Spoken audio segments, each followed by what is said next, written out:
Hello guys, welcome back to my channel. তোমরা video শুরুতে দেখতেই পেয়েছো যে কিভাবে আমার হাতে বাজিটা ফেটে যাচ্ছিল। প্রথমে বলে রাখি, এটা কোনো কালী পুজো বা দিওয়ালি কোনো কিছুই ছিল না। আমি জাস্ট এমনি বাজিটা ফাটাচ্ছিলাম, জানি না আমার কি ইচ্ছে হয়েছিল। এবার তোমরা ভাবতে পারো যে কি নর্মালি জাস্ট একটা বাজি ফাটাচ্ছে, তাতে আবার ভিডিও করে দেখানোর কি আছে এত। কিন্তু আমি নর্মালি ভিডিওটা করছিলাম, এটা আমার ছাড়া কোনো ইন্টেনশন কোনো কিছু ছিল না। বাট আমি তারপরে ভাবলাম যে চলো ভিডিওটা যখন করছিলাম, এটা যখন ঘটে গেছে তাহলে তোমাদের সাথে শেয়ার করে দিই। তার জন্য তোমাদের পুরো ভিডিওটা দেখতে হবে কেন এমনটা আমার সাথে হলো। তো আমি নর্মালি এখানে চরকি ছাড়ছিলাম হাত দিয়ে। তো তারপরে চরকিগুলো ছাড়তে ছাড়তে লাস্টে 3টে চরকি ছিল, তো আমার মনে হয়েছিল 3টে একসাথে ছাড়বে। তা একসাথে ছাড়লে তো পর হবে, মানে একসাথে ঘুরবে না আর কি।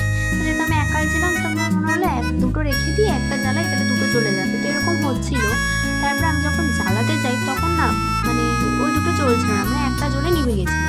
তাই আমি ভাবলাম চলো ওটাকে ঘুরিয়ে নিয়ে, যেহেতু আর ছিল না, তো ওটাকে ঘুরিয়ে নিয়ে আমি একটু ঘষে ঘষে আর একটু জ্বালার চেষ্টা করেছিলাম। আমার দেখো এইটাই হয়েছিল আমার কাজ, বেশি পাকামি মারলে যা হয়। তো এইটা দেখলে কেমন করে উঠলো বাজিটা। তো এই জন্যই আমার হাতে ফসকা টসকা কিছুই পড়েনি। আমি তার মানে ওটা ফাটার সাথে সাথেই ফেলে দিয়েছিলাম।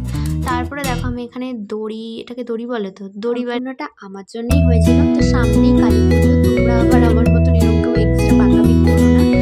আর তোমাদের সকলকে আমার তরফ থেকে জানাই শুভ দীপাবলি, অ্যাডভান্স হ্যাপি দিওয়ালি।